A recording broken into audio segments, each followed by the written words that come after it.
for our coaching staff and our players. How do you see the opponent? Cornell, one of the very best in the country, with one of the very best players in the country, and you go to their place.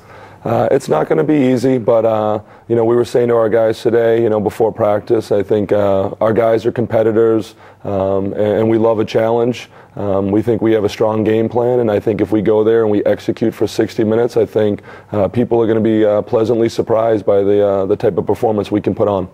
Win or lose, and going back to last week being on national TV, that'll be the case again. What does it mean for the program going forward in terms of the publicity and the attention that you've gotten over the last few weeks? And clearly you've built something, and I imagine people are starting to pay some attention. Sure. I mean, it's great advertising for the university. I really think the University of Hartford is a hidden gem. I think one thing that I take a lot of pride in is our guys are enjoying the experience, not just as lacrosse players, but as student athletes. I think they genuinely enjoy going to school there and everything the university has to offer. And then for me, selfishly, it makes my job a lot easier recruiting-wise when you go out and, you can say to recruits, we just won the America East Championship. We played in the NCAA tournament because I think high school kids want to go and be a part of something successful.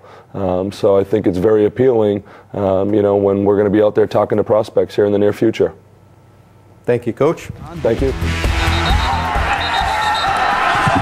scored, and the Hartford Hawks believe they are headed to the NCAA tournament. With that goal by Ryan Compitello, the Hartford Hawks, they win the America East tournament, and the spot now in the big tournament, the NCAA. Welcome back to Game Time here on CTSN. I'm Joe Zone. And I'm John Holt. The Hawks scored that game winner with just 1 second left at Stony Brook to beat Stony Brook on their way to the NCAA tournament. Joining us now on the show, the head coach of the Hawks, Peter Lawrence.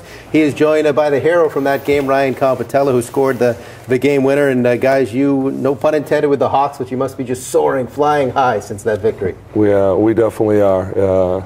Like I was saying before, it's just been a very proud moment, for everybody involved in our program, the administration. The school's president was at our selection show, and so yeah, we're soaring high right now. What impressed me about that goal? At the end of games, a lot of times they throw what they call it, the Hail Mary play, but sure. But that play looks like it was well designed. You were in position. There was nothing. There was no luck about it. It looks like you pulled it off the way you were supposed to. Yeah, I mean, Rory was just pushing the ball hard to the net, and I think kind of just popped out the backside, and I was there and just made a little move and shot on net, and I actually got hit pretty hard, so I don't really recall seeing it go in the net or anything like that, but everyone started celebrating, and we were real excited. Yeah, you paid the price on it, as we see there. Another storyline is that your brother, Tom, played for Stony Brook. That, in fact, was his final college game. You ended his college run with that. Your parents were in the crowd. We saw numerous shots of them with the national TV coverage. Did it make it bittersweet because of that? To be honest, I mean, we've always competed with each other, but we're always really supportive. But during the game, I mean, you obviously know he's playing on the other end, but I was just really focused on the task at hand, getting a win and trying to get a conference championship. So, I mean, scoring it, I was just wrapped up in the moment with my teammates. But afterwards, like seeing him in the line, he gave me a hug. So it was definitely, I mean, bittersweet for him, but we've always been competitive, and I know that he just wants the best for me too. So, Coach, I know sometimes after a great win like that, it's tough to get them back and get them down. Sure. How long did you let them enjoy it, and what did you say? Cornell, #2 in the country. Did that kind of get them back fast? Yeah. I think the guys are real excited about the opportunity to play Cornell in the NCAA tournament. I think the biggest thing we had to get out of the way was our final exams. Again, these guys are student athletes, and they still had exams on Monday and Tuesday. So we even had a few guys that missed practice on Monday night because they were still taking finals, and a few conflicts on Tuesday. So I think the nice thing was today, no more school, and can just focus on nothing but lacrosse. Yeah, you forget sometimes these are student athletes. Yep. They have classroom commitments and academics to take care of, and that makes it a little sweeter, though, to know that you have a nice balanced student athlete at University of Hartford. We do.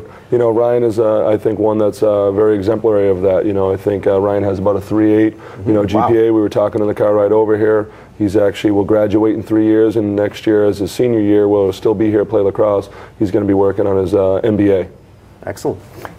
I know there's a lot of feel-good. You guys may have come back down, but I know around campus and around school, there's got to be a lot of excitement still, and now even more so as you build toward the weekend, right?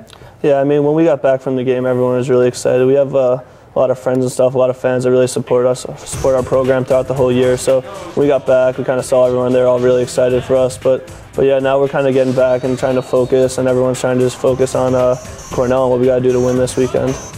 What do you have to do to win, Coach? They have one of the best players in the country, and Rob Pennell. How do you slow him down? How do you handle being on the road against an established program? Sure. You know, we've really said this week and preached that we're going to stay true to what got us here. And we haven't done, you know, a lot of gimmicky defenses and things like that. We're going to put our best defenseman, Connor Flynn, you know, a senior, on Pennell, and we're going to let him go to work, you know. He's a big, strong athlete. You know, he's been a first-team all-conference guy, just made first-team all-New England as well, where I feel like a lot of teams have, you know, tried to shut him off and deny him the ball, and I feel like that just, if anything, makes him want to play more aggressive.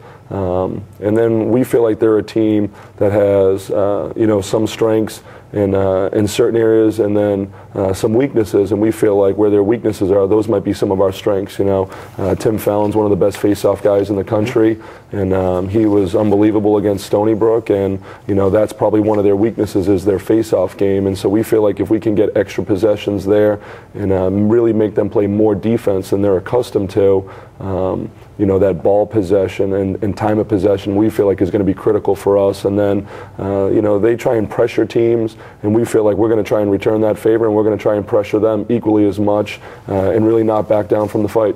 We know an increasing number of people are paying attention. It's on national TV for the second straight week. We'll certainly be watching here in the Channel 3 studios. And thanks for one of the more dramatic moments in the last year in Connecticut sports. We appreciate it, guys. Well, thank you, John, Joe. Yeah. Thanks for having us. Good really luck. Appreciate it. Good luck. We'll be rooting hard for you. We can say that, right? The local team. Sure. All right.